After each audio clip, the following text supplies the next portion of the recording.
Hello friends, എല്ലാവർക്കും നന്മാസ് നിറങ്ങളിലേക്ക് സ്വാഗതം. എല്ലാവർക്കും സുഖമെന്ന് വിശ്വസിക്കുന്നു. അങ്ങനെ ഇന്ന് വ്യാഴാഴ്ച, ഇന്നിവിടെ എനിക്ക് ഓഫാണ് കേട്ടോ.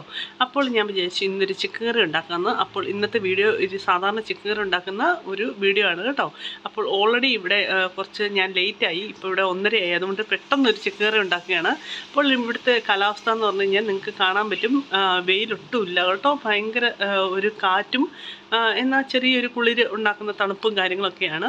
പിന്നെ ഇതാണ്ട് നമ്മുടെ ഒലീവ്സിൽ നല്ല പൂത്ത് നിൽപ്പുണ്ട്. ഇനിയിപ്പോൾ കൊഴിഞ്ഞു പോകുമെന്നറിയില്ല കേട്ടോ. അപ്പോൾ ഇതൊക്കെയാണ് ഇന്നത്തെ വീഡിയോ കേട്ടോ. ചെറിയൊരു വീഡിയോ ആണ്, എല്ലാവരും കാണുക. കണ്ട് ഇഷ്ടപ്പെട്ടെങ്കിൽ ലൈക്ക് ചെയ്യുക, സബ്സ്ക്രൈബ് ചെയ്യുക, കമൻറ്റ് ചെയ്യുക, ഷെയർ ചെയ്യുക.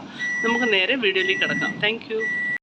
അപ്പോൾ ചിക്കൻ കറിക്ക് ഞാൻ ഇന്ന് ചോറ് ഉണ്ടാക്കുന്നില്ല. ഇന്ന് ചിക്കൻ കറിക്ക് നമുക്ക് ഫ്രോസൺ പൊറോട്ട മേടിച്ച് ഇരിപ്പുണ്ട് കേട്ടോ.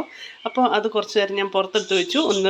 ഒന്ന് ചെറിയൊരു രീതിയിൽ ആ തണുപ്പൊക്കെ ഒന്ന് വിട്ടു പോയ ശേഷം നമുക്കതൊന്ന് ഒന്ന് ചൂടാക്കിയെടുക്കാം. അതിനുശേഷം അതും ചിക്കൻ കറിയും കൂടെ കഴിക്കാനാണ് ഇന്നത്തെ പ്ലാന് കേട്ടോ. അപ്പോൾ ഞാൻ ഇങ്ങനത്തെ ഒരു പാത്രത്തിൽ നമ്മുടെ എണ്ണയും കടുകും ഒക്കെ ഇട്ടിട്ടുണ്ട് കേട്ടോ. അതിനുശേഷം നമ്മുടെ സവാള ഞാൻ നന്നായിട്ട് ചെറിയ വണ്ണം കുറച്ച് നന്നായിട്ട് കണ്ടിച്ച് വെച്ചിട്ടുണ്ട്. പിന്നെ ചിക്കൻ കറി ഉണ്ടാക്കുന്നതിനെക്കുറിച്ച് കൂടുതൽ വിശദീകരിക്കേണ്ട കാര്യം ഇല്ലയെന്ന് എനിക്കറിയാം. എല്ലാവർക്കും ഇതറിയാവുന്ന സംഭവമാണ്. പിന്നെ ഞാൻ ഇത് ഉണ്ടാക്കുന്നതുകൊണ്ട് ഒന്നൊരു വീഡിയോ എടുത്തു എന്ന് മാത്രമേ ഉള്ളൂ കേട്ടോ.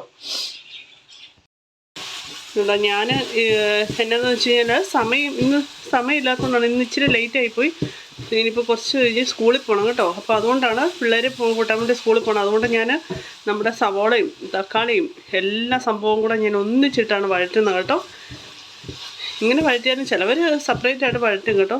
അപ്പോൾ ഞാൻ എല്ലാം കൂടെ ഒന്നിച്ചിട്ടാണ് വഴറ്റുന്നത്. എനിക്ക് സമയം കുറച്ച് കുറവാണ്. ഇപ്പം തന്നെ 1:45 ഇപ്പോൾ 2:30 ആകുമ്പം ഇവിടുന്ന് പോകണം. അപ്പോൾ ഫ്രണ്ട്സ്, ഞാൻ നേരത്തെ പറഞ്ഞ പോലെ സമയമില്ലാത്തതുകൊണ്ട് ഞാൻ എല്ലാ പൊടികളും ആഡ് ചെയ്തു കേട്ടോ. പൊടി എന്തൊക്കെ ആഡ് ചെയ്തതെന്ന് വെച്ച് കഴിഞ്ഞാൽ മഞ്ഞൾപ്പൊടി കുറച്ചിട്ടു, മുളക് പൊടി 1.5 സ്പൂൺ ഇട്ടു. പിന്നെ നമ്മുടെ മുളക് പൊടി എന്ന് വെച്ച് കഴിഞ്ഞാൽ ഞാൻ കാശ്മീരി ചില്ലിയാണ് ഇട്ടത്. പിന്നെ കുറച്ച് ചിക്കൻ മസാല, കുറച്ച് പിന്നെ നമ്മുടെ കുറച്ച് ഉപ്പ്, പിന്നെ കുറച്ച് നമ്മുടെ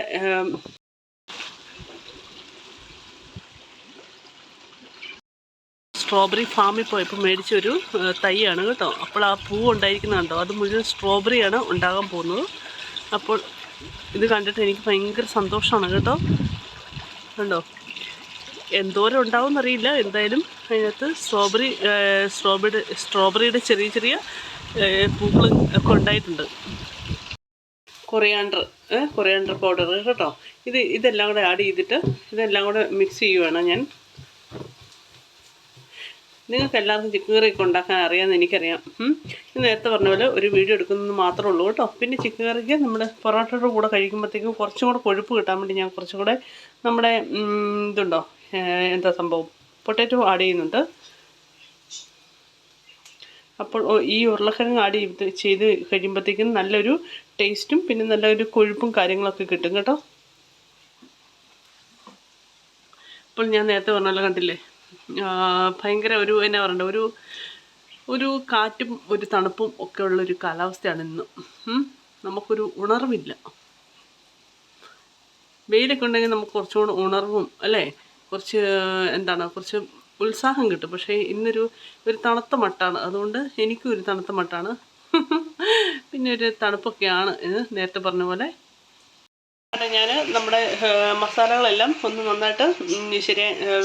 നന്നായിട്ട് ഫ്രൈ ആയതിനു ശേഷം ഞാൻ നമ്മുടെ ചിക്കനും നമ്മുടെ ഉരുളക്കിഴങ്ങും എല്ലാം കൂടി ഇതിനകത്ത് ആഡ് ചെയ്തിട്ടുണ്ട് കേട്ടോ. പിന്നെ അതിന് ശേഷം ഞാൻ ചെയ്യാൻ പോകുന്നത്, കുറച്ച് കഴിഞ്ഞ് ഈ പൊടികളൊക്കെ ഇതിനകത്ത് നിന്ന് പിടിച്ചതിന് ശേഷമാണ് കുറച്ച് വെള്ളം ഒഴിക്കുള്ളൂ. കുറച്ച് ചൂടുവെള്ളം ഒഴിക്കും.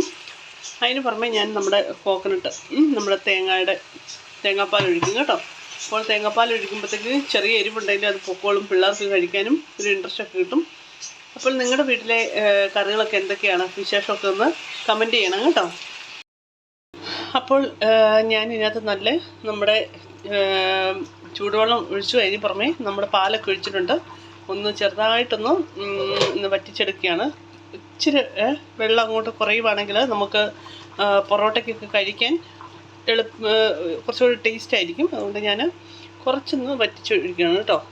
കണ്ടോ, ഈ ഒരു കൺസിസ്റ്റൻസിയിൽ നമുക്ക് കഴിക്കാം, അതിന് കുഴപ്പമൊന്നുമില്ല. എന്നാലും പൊറോട്ട ആകുമ്പോൾ കുറച്ചുകൂടെ എന്താണ്, കുറച്ചുകൂടെ അങ്ങ് കുറുകിയിരിക്കുവാണെങ്കിൽ അതിൻ്റെ ടേസ്റ്റല്ലേ. അപ്പോൾ അങ്ങനെ പോകുന്ന കാര്യങ്ങളൊക്കെ. പിന്നെ അതിന് പുറമെ ഞാൻ പൊറോട്ട നമ്മുടെ മൈക്രോവനിൽ നന്നായിട്ടൊന്ന് ചൂടാക്കിയിട്ടാണ് ഞങ്ങൾ കഴിക്കുന്നത് കേട്ടോ. അപ്പോൾ ചിലവർ നേരെ മൈക്രോവനിൽ ചൂടാക്കിയിട്ട് പിന്നെ നമ്മുടെ ഇതില്ലേ അപ്പച്ചമ്പിനകത്തൊക്കെ വെക്കും. പക്ഷെ ഞാൻ നേരെ മൈക്രോവനിലാണ് വെച്ച് നേരെ അത് നന്നായിട്ട് സോഫ്റ്റ് ആകും കേട്ടോ. ഒരു 2-2.5 മിനിറ്റൊക്കെ വെച്ച് കഴിയുമ്പോൾ.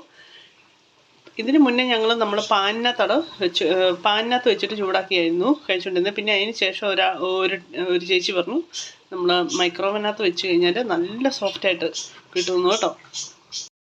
അപ്പോൾ ഇന്നത്തെ വീഡിയോ ഇത്രയേ ഉള്ളൂ കേട്ടോ. അപ്പോൾ ഇന്നത്തെ വീഡിയോ എല്ലാവരും കാണുക, കണ്ട് ഇഷ്ടപ്പെട്ടെങ്കിൽ ലൈക്ക് ചെയ്യുക, സബ്സ്ക്രൈബ് ചെയ്യുക, എല്ലാം ചെയ്യുക കേട്ടോ. പെട്ടെന്നൊരു തട്ടിക്കൂട്ട് വീഡിയോ ആണ്. എന്തുകൊണ്ടോ എന്നാ കാറ്റാന്ന് നോക്കി. അപ്പോൾ ഇനി എല്ലാവരെയും അടുത്തൊരു വീഡിയോയിൽ കാണാം. Thank you so much.